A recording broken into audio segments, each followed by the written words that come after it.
হ্যাঁ, নমস্কার, আমি চৈতালি।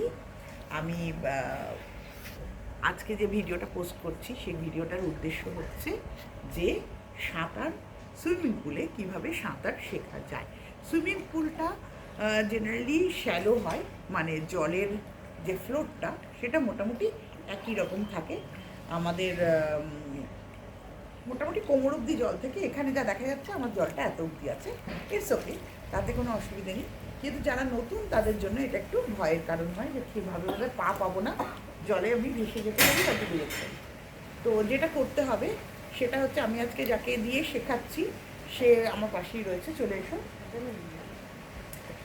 এইখানে রাখো, হাত দুটো আলগা করে এখানে রাখতে হবে, এলবো স্ট্রেট, এবং চেষ্টা করতে হবে জলের দিকে তাকিয়ে, দরকার হলে সুইমিং গগলস ইউজ করতে পারো। সুইমিং গগলস পরে জলের দিকে তাকিয়ে চেষ্টা করতে হবে, কান দুটো ডুবে থাকে, আসলে এতগুলো কিন্তু মাথায় থাকে না, তাই আমি বলবো যে জলের দিকে তাকিয়ে নিজের পায়ের দিকে তাকানোর একটা চেষ্টা করা।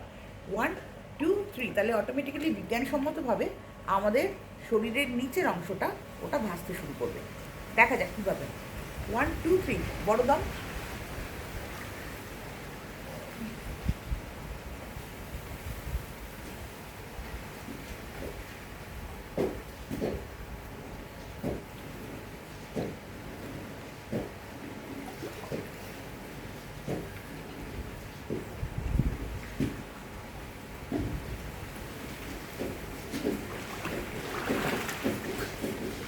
তো আমি কিন্তু কিছুই করিনি,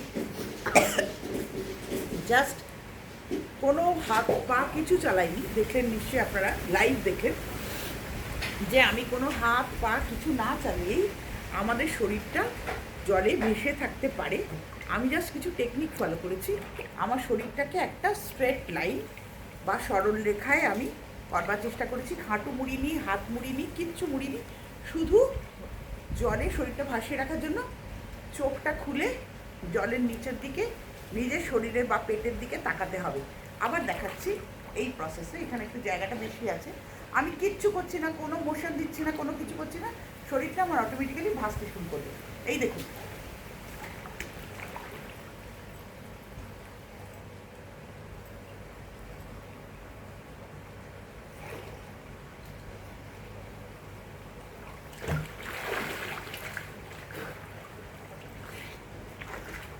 এখানে কিন্তু কোনো জল খাওয়ার কোনো ভয় নেই, জল খেয়ে নেবেন এরকম কোনো ভয় নেই। এবার সেকেন্ড টেকনিক যেটা দেখাচ্ছি, হাত দুটো সোজা থাকবে, শুধু পা, হাঁটু না মুড়ে পায়ের দুটো পাতা শুধু এরকম হবে, ঠিক আছে? তাহলে কি হবে, শরীরটা মোশন পাবে, সামনের দিকে এগিয়ে যাবে। এই দেখুন,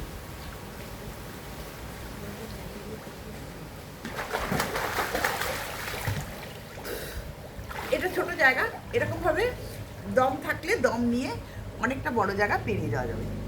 মহল করো, এই দেখুন, ওকে আমি শিখিয়েছি, ও এটা করছে, এখন শুধু ভেসে থাকার প্র্যাকটিস করছে। এবার পা এবং হাত, এর পরের স্টেপ, এটা সময় লাগবে, কারণ হ্যাঁ দেখাবো। ও এবার হাত এবং পা দুটোই করার চেষ্টা করছে। ও না, পা করলে না, আচ্ছা ওকে। নেক্সট স্টেপ আমরা যেটা করব, হাত সোজা, মাথা ডোবানো, পা নাড়ানো।